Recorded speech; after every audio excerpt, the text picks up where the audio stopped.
Next problem here is a factoring problem. It says factor each polynomial function, then use the factors to match each function with the description of its x-intercepts.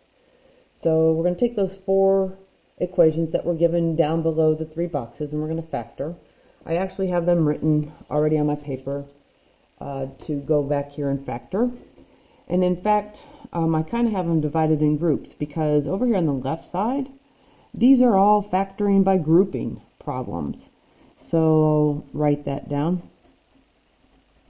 And when we factor by grouping, we can go here and we can go here. And the greatest common factor in the first group is x squared. And when we factor out the x squared, which it's x squared because it's the lowest exponent, we get x minus 2. In our second group, we get 3. That's the biggest number that divides into both. And then we get x minus 2. 6 divided by 3 is 2. So factoring here, we get x minus 2 and x squared plus 3. And I didn't leave quite enough space here, so I'm going to erase this over here just for some more space. But how are we supposed to find the zeros or the roots of the function? What we're looking for is we're trying to look and see the description of the x-intercepts. That's what I was looking at on my iPad here. So what we would do to determine the x-intercepts is we would take x minus 2 and set it equal to 0. And we would take x squared plus 3 and set it equal to 0. So when we add 2 to both sides, we get x equals 2. And then over here, when we subtract 3 from both sides, we get x squared equals negative 3.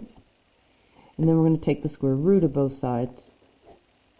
Well, when we take the square root of a negative number, remember we're going to simplify. The square root of negative 1, the square root of 3, which is plus or minus I square root of 3. Can't see that there, but I'll scoot that up. But when we get an imaginary number, then that does not cross or touch the x-axis. It's a solution, but we can't see it on the graph. So in this particular case, we've got one solution.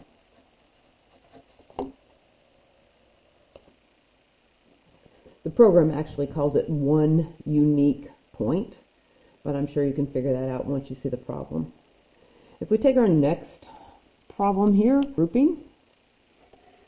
So here's a group and here's a group. When we take a look at this, the greatest common factor in the first group is x squared. And when we factor that out, we're left with x minus 6. Remember, we had 3 x's. We took out 2. We still have 1. We had 2 x's. We took them out, so we just have the 6. Be careful here with the minus. But the greatest common factor here does happen to be 36. And when we factor out a 36, negative 36x divided by negative 36 is x. Positive 216 divided by negative 36 is negative 6. And in this particular case here, what we're left with regard to our factoring is we've got x minus 6 and then x squared minus 36. And by the way, we could factor more here. X squared minus 36 is the difference of squares, so this x minus 6 isn't going to change. But when we factor here, x squared is x times x, 36 is 6 times 6, and difference between two squares, different signs. So what happens here, once again, is we set x minus 6 equal to 0, x minus 6 equal to 0, and x plus 6 equal to 0. We add 6 to both sides, we get x equals 6. We add 6 to both sides, we get x equals 6. But notice, these are the same answer here. And if we subtract 6, we get x equals negative 6. So in terms of answers, like I said, based on what the iPad, what the program says is that we have 2 unique solutions.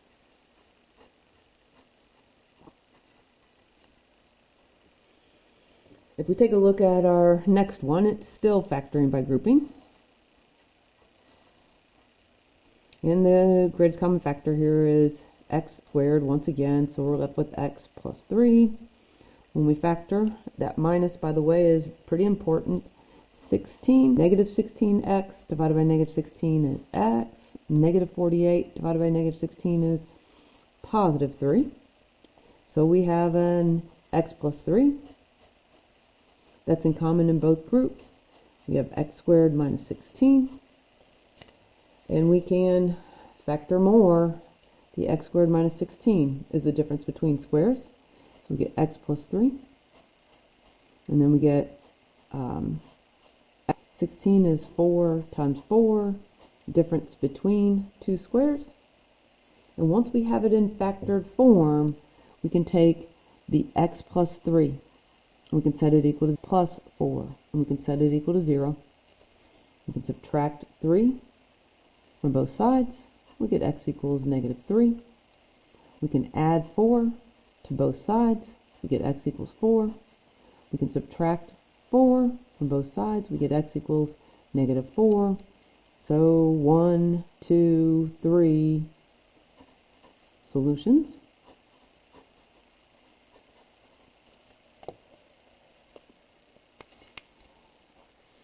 The last problem on here is not a factoring by grouping problem, but when we look at factoring problems, we should always start with, do we have a greatest common factor?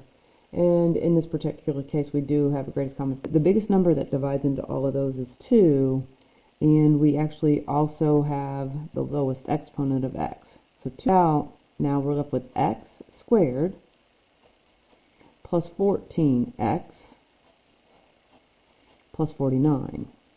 Let's split the middle. So the nice part here is, even though the program taught you about the perfect square trinomial, I didn't talk about the perfect square trinomial in my videos, but the factors of 49 are 1 times 49 and 7 times 7, and what we're going to use is 7 and 7, because 7 plus 7 gives us 14, and the nice thing is that every 2x is still a factor, but we get x squared plus 7x plus 7x plus 49 is 2 here and here. So we've got 2x, and then we've got x times x plus 7 when we factor. In our second group, 7 is the biggest number that divides into both. So we get 7x divided by 7 is x, 49 divided by 7 is 7. And then we've got an x plus 7 as well as a 2x. And once again, when we're solving these, what we do is we take the 2x and we set it equal to 0. We take the x plus 7 and we set it equal to 0. We take the x plus 7 and set it equal to 0. How many times we're going to cross or touch the x-axis? So when we divide both sides by 2, x equals 0. When we subtract 7, we get x equals negative 7. And again, this and this are the same value, so we get 2 unique roots.